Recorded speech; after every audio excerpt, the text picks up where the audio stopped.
আজকে একটা 3 টায়ার কেকের ডিজাইন তোমাদের সাথে শেয়ার করব। এই কেকটা কিন্তু আমি বার্থডে অকেশনের জন্য বানিয়েছিলাম। ডিজাইনটা কিন্তু আমাকে দেওয়া ছিল, তো ডিজাইনটার মধ্যে একটু চেঞ্জেস আছে। তো যেভাবে আমাকে ডিজাইনটা দিয়েছিল সেম ভাবে কিন্তু আমি বানিয়ে দেওয়ার চেষ্টা করেছি। তো যেহেতু আমি 3 টায়ার কেক বানাবো, তো আমি সেম ভাবে কিন্তু সবগুলা কেককে ফিনিশিং দিয়েছি আর সেম ভাবে কিন্তু ডিজাইন করেছি। তাই আমি একটা কেক তোমাদের সাথে শেয়ার করে দিচ্ছি। নিচে যে সবচেয়ে বড় কেকটা আমি দিয়েছিলাম ওই কেকটা কিন্তু আমি তোমাদের সাথে সবটা ডিজাইন শেয়ার করে দিচ্ছি। ফিনিশিং কিভাবে করেছি, কেকের মধ্যে ডিজাইন কিভাবে দিয়েছি সবটা আমি শেয়ার করে দিচ্ছি।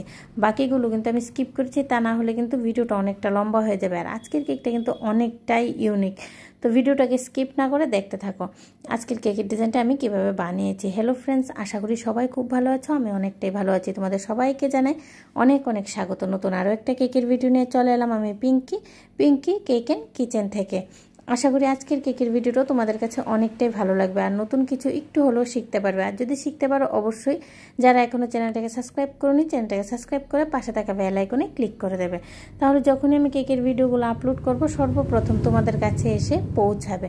তো দেখতেই পারলে আমি সাইডে কিভাবে ডিজাইন দিয়েছি। আমার কিন্তু ফিনিশিং দেওয়া কমপ্লিট হয়ে গেছে। আর এই কেকটা বানানোর আগে কিন্তু আমাকে বলা ছিল যে একদম কম ক্রিম ইউজ করার জন্য, মানে ফিনিশিংটার মধ্যে যতটুকু পারা যায় কম ক্রিম দেওয়ার জন্য। তার জন্য কিন্তু আমি চেষ্টা করেছি একদমই কম ক্রিম দিয়ে পুরোটা কেক ফিনিশিং দেওয়ার জন্য।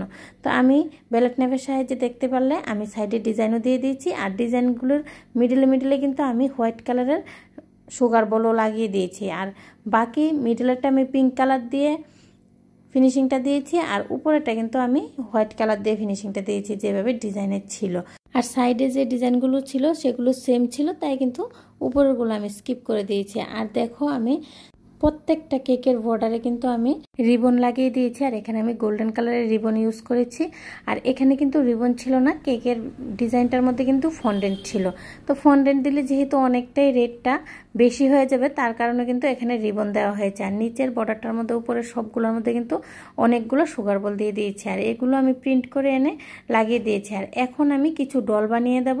আর উপরে যে আমি তাজটা ইউজ করেছি ওইটা কিন্তু আমি কিনে নিয়ে এসেছি, মার্কেটে অ্যাভেলেবেল আছে, অনায়াসে পাওয়া যায়। রেটটা একটু বেশি হলেও দেখতে কিন্তু অনেকটাই সুন্দর।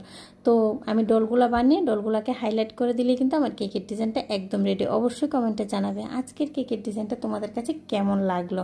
আর আমি এখানে কিন্তু 4টা ডল বানাবো। আর উপরেরটা তো আমি বানিয়ে দিতাম, কিন্তু যেহেতু জায়গা নেই তাই স্কিপ করে দিলাম। আর ডিজাইনেও কিন্তু 2টা ডল ছিল, আমি কিন্তু এখানে 4টা ডল দিয়ে দিয়েছি।